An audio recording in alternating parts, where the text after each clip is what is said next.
I am in heaven.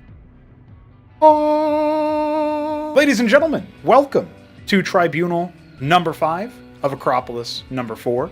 Our numbers are coalescing. We need to get to that 6th Tribunal, but first we need to get a 5th player qualified through these early brackets. These single elimination best of 5 tournaments will continue until our player count improves. So let's take a look at how we got here, because we are jumping into the semi-finals, and we will be casting the grand final in the same little bit of stream, but of course they get released as individual videos, so welcome YouTube VOD viewers. ArbuzBudesh is going to be taking on HonMonO in today's game, and then after that we will have the semi-finals. Number 2, Art of Turtle versus Cannoli. Zerg versus Zerg guaranteed. If Arbuz makes it past HonMonO, who, you know, that would definitely be the favored outcome here in terms of the odds, the bookies, whatever you want to call them.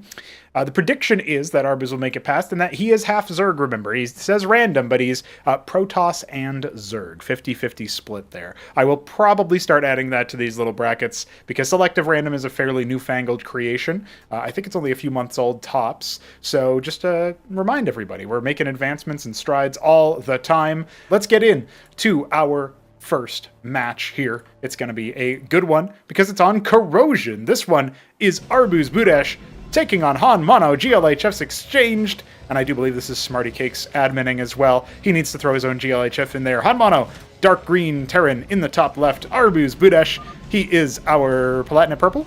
Indeed, Platinum Purple PROTOSS. You don't need luck. Well, what do you mean? Now that you said that, we're going to desync every game. You fraud BoozBudesh. Arbuz Fraudesh. Well, he's PROTOSS, so I suppose that's pretty fraudulent. He's going to be going for a Gateway. He's already banked up in a Vespene for either a Lattice or a Dracodon. I guess it'll probably be the Drac, but curious that he ended up getting a little bit of Vespene in the early game. I wonder if he had to just sort of think about what he was going to do and then decided, actually, I don't want to open Lattice here. I'll keep an eye out on that as time goes on. HonMonO going for a Stockade. So HonMonO's a pretty tricky player. We've noticed this in general. He had a bit of a hard-fought victory against Godwheat earlier in the bracket. It was a 3-2 finish. Meanwhile, Arbuz had perhaps an easier opponent, it should be said, in the form of Grass Eater in the quarterfinals here. To start things off, he 3-0'd and didn't really particularly look like he had too much of a challenge. There's some games that I think Grass Eater did better than maybe it looked on the tin, because it ends up looking one-sided sometimes when you only make one mistake from a precarious position. That's because Grass Eater likes to play a precarious style, to be fair. But enough about him now. He'll have to try again in Tribunal 6, which I'm sure we will see him in action at. 3 Stockades for HonMonO. HonMonO like to open up a different build order every game versus Godwheat's Ascozy, and it kind of cost him sometimes. He would get a little too fancy, and he would end up dying to silly chantry antics. Now, in this round against Arbuz, I don't think he can afford such mistakes. Arbuz's PROTOSS versus Terran has been tested against the likes of Newt and Shopkeeper Dog, and he does end up posting, you know, reasonable win rates. He's definitely a better, you know, Zerg player by results, but I would say he definitely has a lot of instincts that align with the PROTOSS arsenal, just because he's played PROTOSS for longer. So I think that's worth pointing out here as he's going Hierophant Opener into double Drac. I have a feeling he's going to try to get in the face of HonMonO, expecting Vultures, because that's what most Terrans open with.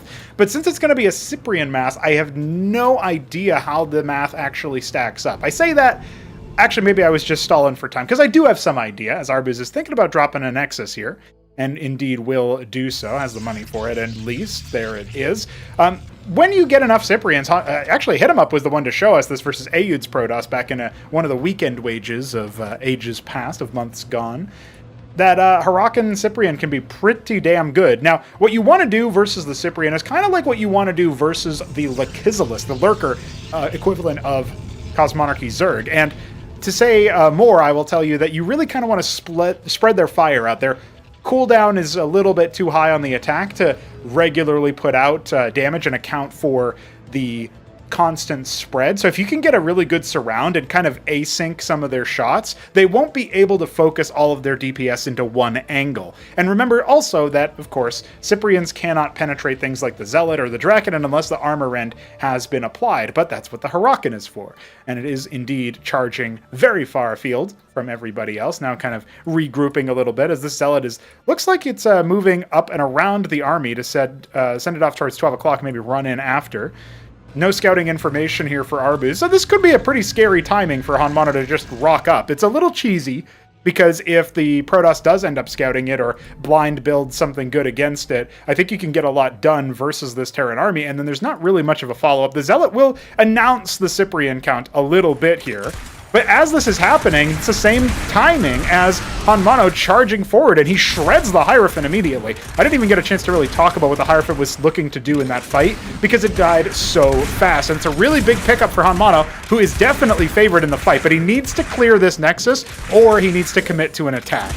The Zealot is still kind of heckling units in the off the rally, but we are going to see more Hurricanes come on down, and this is great play from Arbuz, just falling back here, letting the Scribes tank up some of that damage.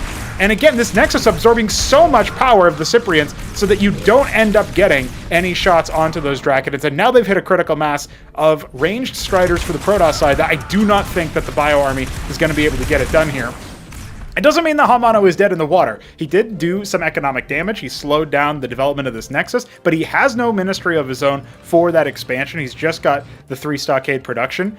And it looks like he did clean up the Zealot in the meanwhile, but we've got a Witness out, we've got a Grand Library coming up, which is going to be used for probably a Storm Drop, knowing Arbuz, but in general, if you get a Cantavis out, you're going to be sitting pretty versus Bio, particularly the slow-moving Bio of the Cyprians. Now, does he want to get crafty with... I don't know if he knows about the little Cyprian tricks you can do. He's actually got a Lodestone coming up for detection, but it just finishes a little bit too late.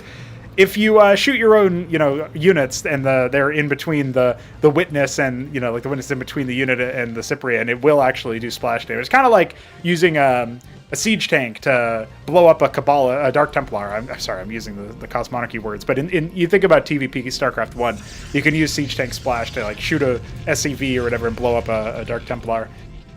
That's the kind of thing that you can do with Cyprians as well. So with this in mind, we have a pretty big Huracan army, as well as the Cyprians. We have the very late expansion coming up for our Terran player. And Artisans are already starting to garrison 6 o'clock. They haven't actually started colonizing it by way of harvesting, but they are there ready for the order. And Arbuz has gotten his legs underneath him. He has that 8-worker advantage, and of course it's going to grow longer. The game goes on. It will indeed be a bigger and bigger advantage.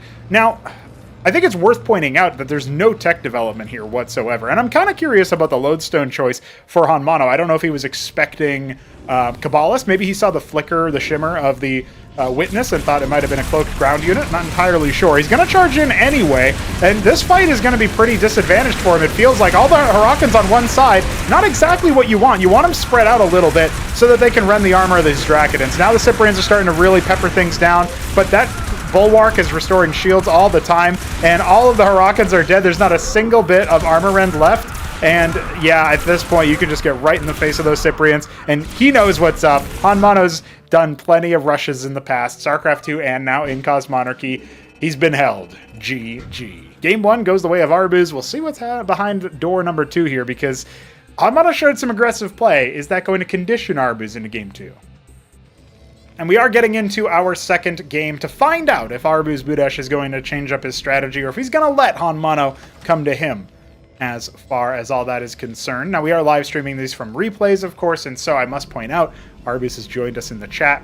So maybe I'll postulate on some things just as I do when I'm casting, and then I'll read a chat message that elucidates things. For example, I can ask Arbuz why he has 5 Vespene gas. Must have been a misclick. Now, HonMonO is in the top left of now Impulsion, another BDB map back to back. This is his map pick for game number 2. Upper Seed always picks first, and there's bands that go out first ahead of time. Now Arbuz is looks like our mint-colored PROTOSS in the bottom right, and HonMonO, is this also Palatinate Purple? No, Cordovan, a little bit darker. I should have known based on the name. It's a little brownish. I was going to say, that's a very different tone for Palatinate Purple if it was the same color, but sometimes they do look really deceptively different depending on the race. Sometimes I'll see, like, Tyrian Purple on a Scozy, and I'll be like, what? That's a modded color? That looks like a default purple. Anyway, we are here with another Stockade open for our Terran player, and Arbuz is going for that 2-gate again. 5 Vespene is me changing mine from opening Lattice first. Yeah, I thought maybe you had done that in game 1 as well. You got the perfect 25 gas and then decided to go Gateway open, and I wasn't sure if you were just putting a down payment on your Dracodon, since that's the same cost, but you ended up going Hierophant first anyway, which is the same thing as Arbuz is doing in game 2 here.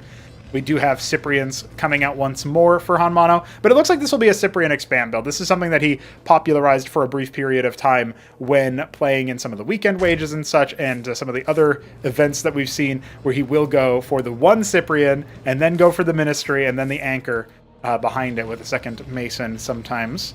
He might not even bother with that one this time, though. I think he just wants more Cyprians. And, you know, it's really funny because he has gone for the playbook of be kind of aggro and rush in the beginning of the series and then pivot into something a little bit on the greedier side. Arbuz is going for the same exact opening as before, but it still is reserved the right to him to say, okay, I'm going to be a bit more proactive with my units now. That's something that he can and perhaps will do in this particular matchup. It looks like he's getting up to his own shenanigans for a faster Nexus. Much faster, I think, by a little bit of time here, at the very least, than the last time. A little bit more warmed up, shall we say. And getting PROTOSS 2 games in a row, I mean, it's not a foregone conclusion that he would indeed do that. So I think it's worthwhile to note that as well. Remember, he is random between PROTOSS and Zerg. Ministry will complete here in a moment, and HonMonO will have a slight economic advantage. But is it going to be significant enough as the Dracodons and the Hierophant have started to move forward? We have a Mason out here that can try to get in the way. I feel like the Hurakan being wasted as it was does make this a lot harder for HonMonO than it needs to be. Now, he will still pick off one of those Dracodons, and now he can try to focus down the Hierophant, but this is starting to get a little bit chancy.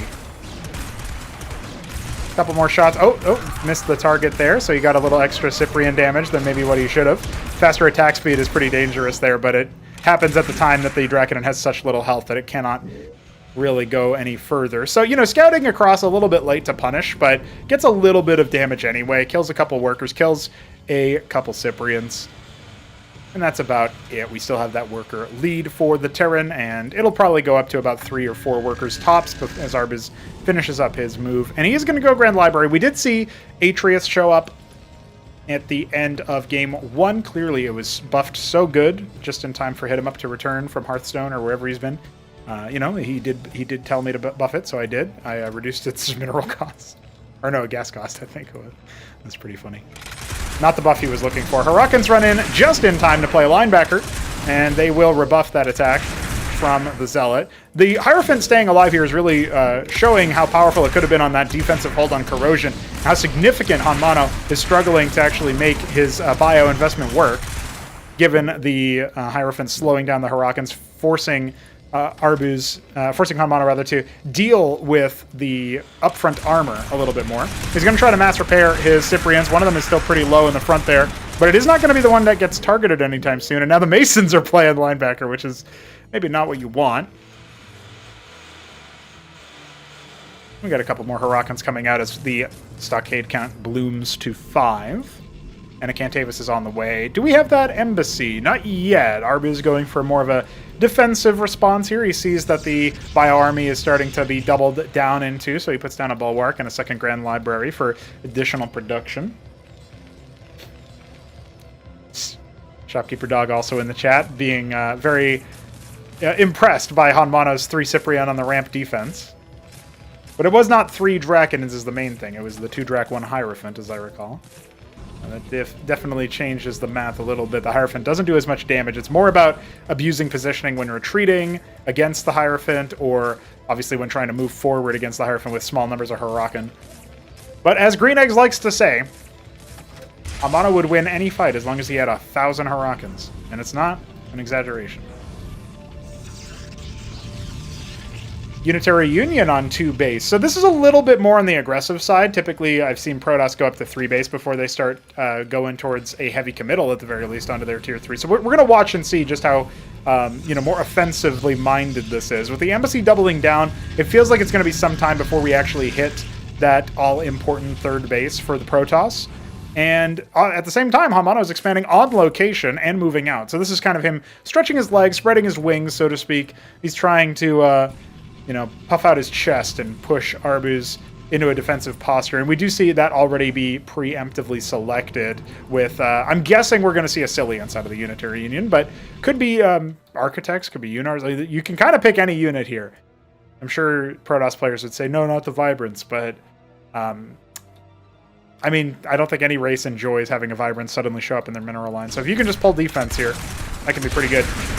Now, this Dracodon was safeguarding that third base. It will be rebuffed as we do have HonMonO moving out. He has a Vestry finishing up all the way back at home, and we are going to go up to 8 Stockade. So Cestus at the front gates, obviously helping to defend, giving everybody that frontal armor when facing their opponents. And it will be an Architect coming up. Now, when you have Shaman and Cleric and stuff, you can kind of sustain through small numbers of Architects, but eventually you get to a point where it's just a little bit too much. We're going to see how soon Arbuz is able to get up to that point, because obviously his dreams of a third base were delayed. He could have gone elsewhere, but he really wants to take this one, thinks that this is the most defensible option, and I don't necessarily disagree. Scribe now coming on down after a pylon was made up here to expand his production, but that third ministry already on the way. So HonMonO consistently in this series has, well, at least in this match rather, has been outpacing his opponent in terms of expansion, where his base is almost complete as Arbuz's goes down. Or in this case, already complete. We do have a lodestone here, just in time to be spotted in construction by the witness, so that's pretty cute. And we'll see if HonMonO ever sees the shimmer. It's pretty hard to spot, I think, particularly on this tile set sometimes. Some players, or some what would you say, pundits in the gaming space, particularly the competitive gaming space, would say, what? Readability issues that vary from tile set to tile set and specifically impact matchups? That's OP. That's nobody wants that, but I kind of like, I don't know. I'm kind of a weirdo like that. Now, there is Storm available here for the Cantavis. Is going to be able to blanket that like little tip of the spear here for HonMonO, but now we got the Shamans coming up, and that will try to negate some of that Storm damage. Oh, and the Cantavis is a little bit too far forward, but one glancing strike from the Cyprian misses and allows that Cantavis to stay alive for a moment longer. Oh, he gets blanketed. Ay, it's so close to him going down. Another Storm adding value here now, has already dealt a decent amount of damage, and most importantly zoned this army, canceled out the Hurricanes moving forward. And now the Striders once again reigning supreme. We haven't even needed that tier 3 bio, or that tier 3 robotics coming out of Arbuz. He ends up crushing it just based on that alone. The Shaman unpacks and starts moving back up towards the main base. We still have production. Some Mavericks are starting to trickle on in. And, you know, I do feel like maybe Mavericks have actually been a bit of a missing link here in HonMonO's first 2 games, because they are pretty spammable. And they scale up in DPS in these early game fights pretty nicely. Mason in the middle of the map. A couple of them actually have been rallied over. Looks like he's maybe thinking about taking 12 o'clock as his 4th base. Ahead of schedule versus his opponent once more. Ridge capping, trying to get that Vespine because he's pretty gas choked right now. And it's any wonder why. Adding even more stockades. He's got a deployed Shaman. He pops the Witness, trying to move a little bit too close to the sun there. But this whole army is starting to move over, and it will easily crush this base if there is no reaction from HonMonO. Even if there is, I'm actually struggling to see how he intends to do much of anything from this position. How do you attack into here with just the bio units that you've got? No drops, no Anseals to shield, nothing to allow the Hurricanes to really gain easy access into the enemy lines, but the Shamans are able to sustain the army enough that the Cyprians are going to be a threat. Now, the Mavericks aren't skimmed forward. This does feel like a pretty big missed opportunity. HonMonO throws down the Atlas, and now he's controlling his army a little bit nicer, a little bit better. Trying to go after those Atriuses. Now, obviously the Architects are doing a ton of damage here, and this feels like where Arbuz is excelling with his army. It's just whittling down what HonMonO is doing. We're getting 12 Mavericks at a pop, but it feels like he needed one more cycle of bio units out in order to hold this long enough for any reinforcements to really start mattering. All of his Masons going down. Only now has he actually lost enough Masons to be down in workers, with, of course, an attempted take of 12 o'clock getting stymied by these 2 Dracodons as well. So Arbuz has done a really good job of controlling the speed of growth that HonMonO showed. I feel like if he was going to lose his whole army and all of the workers here, he needed to concede the base so he could keep one of those alive, particularly the army at this point. He's trying to block 3 o'clock from being taken, but that's academic right now. HonMonO looks like he is going to get routed. Mavericks are here to try to abuse the Ministry attackers, see if they can defend that, or at the very least make it somewhat costly as the Mavericks start to stem forward. We need another stem before that one expires. Honestly, this is a lot of Mavericks, so you got to respect that a little bit. And this is without any support besides the Shaman, of course. It's definitely without support from things like the Hurricanes for Armor Rend, and they still rebuffed that. With the Ministry staying alive, is there hope for our Terran? He has tier 2, making 6 Mav, 6 Cyprian, no bank really to speak of.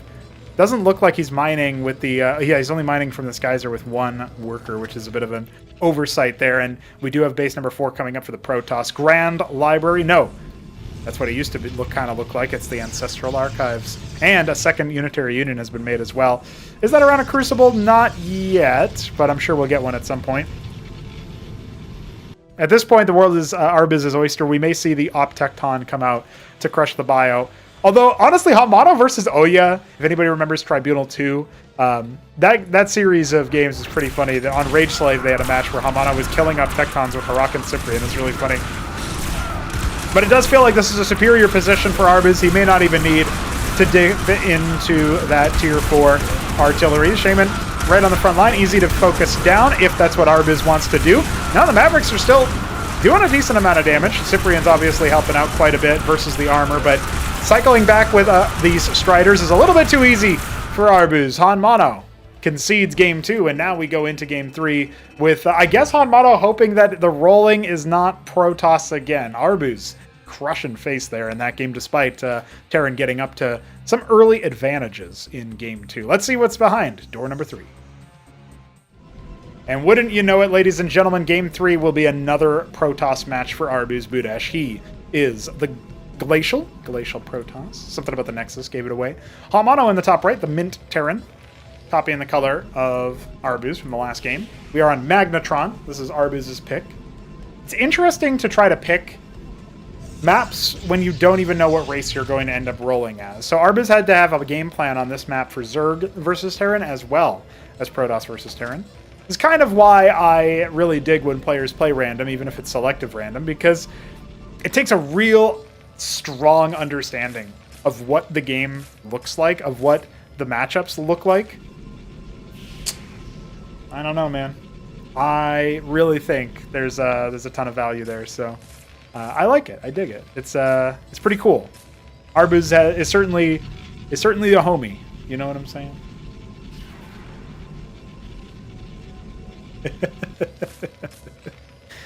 Apparently HonMonO prayed for no PROTOSS, and it was not given to him.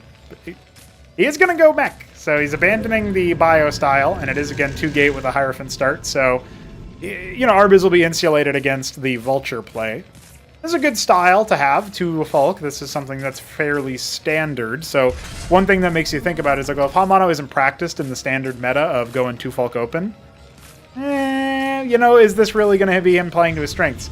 I mean, I will say, when Shopkeeper Dog made it versus Newt in the grand finals, and he was down, you know, in the series at one point facing elimination, I said, hold firm, keep the faith, go Eidolon, and he didn't go Eidolon.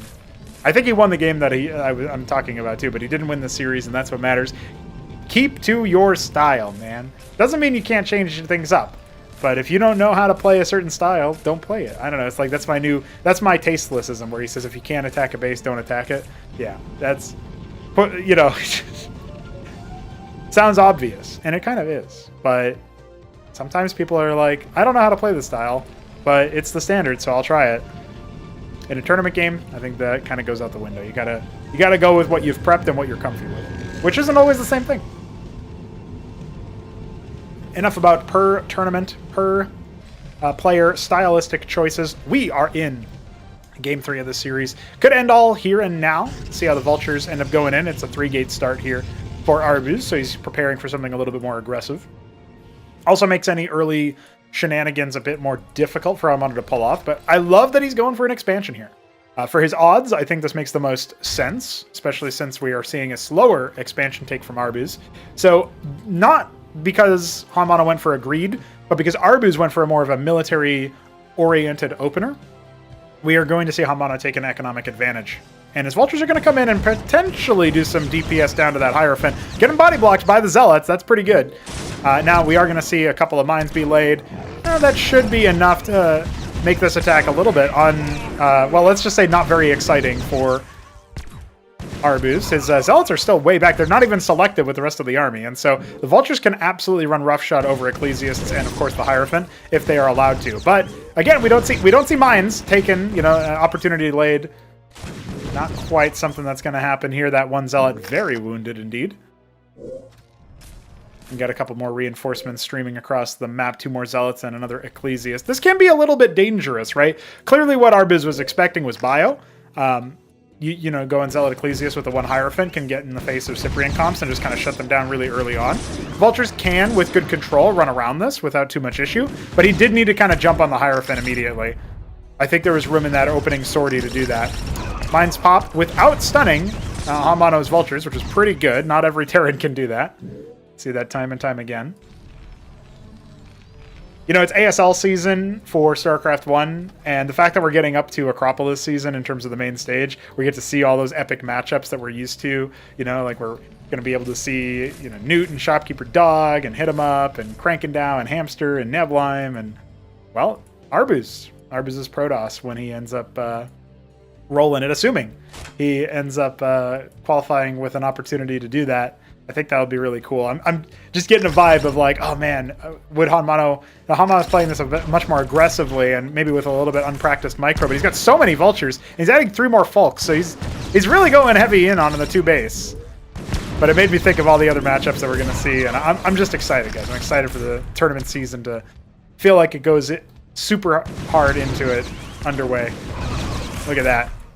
So, sort of sortying around right now. The Zealots are leading the charge, and most of the Vultures were not firing for most of that time. But an Ecclesiast goes down, PROTOSS ends up cycling backwards. We have a couple idle Masons over here. One of them gets picked apart, which is insult to injury, I think, when you kill an opponent's idle worker. It's like, damn, I could have gotten money out of that guy. Now I get nothing. Now these 3 Fulcrums are only now coming online. We are going to get right on top of the production. Is Arbuz going to try to go for the kill here? Well, the Masons are going to start pulling. Is this an overcommittal? It feels like it should be an illegal move. Let's see if we can get any referee in here to determine that. The Masons trying to cycle all around. Struggling a little bit, it looks like, to find a target. The Vulture is getting picked apart. It's all Drakodons all the time, and 1 Ecclesiast to keep them alive. Oh no! HonMonO has fallen inside his own base. GG. Arbuz 3 gates to victory here, and that, my friends, is a very fast 3-0 for him. One of our faster series, but Game 2 is a little bit more even, I would say. That's going to be the end of our South Korean legend, HonMonO, in our Tribunal number 5. I'm sure we'll see him in Tribunal number 6, and I'm sure we'll see him through the Gauntlet stage if he doesn't make it through that one, just because his mechanics are good enough to be in the top 20, 25 players of Cosmonarchy, and I feel like there's enough space in there for him, but we have to find out ourselves. Lads, that is where we find ourselves with Arbuz in the grand final, favored against whoever comes across him, but we have to find out the answer to that. It's going to be a ZVZ matchup up next for semifinal number 2. Stay tuned.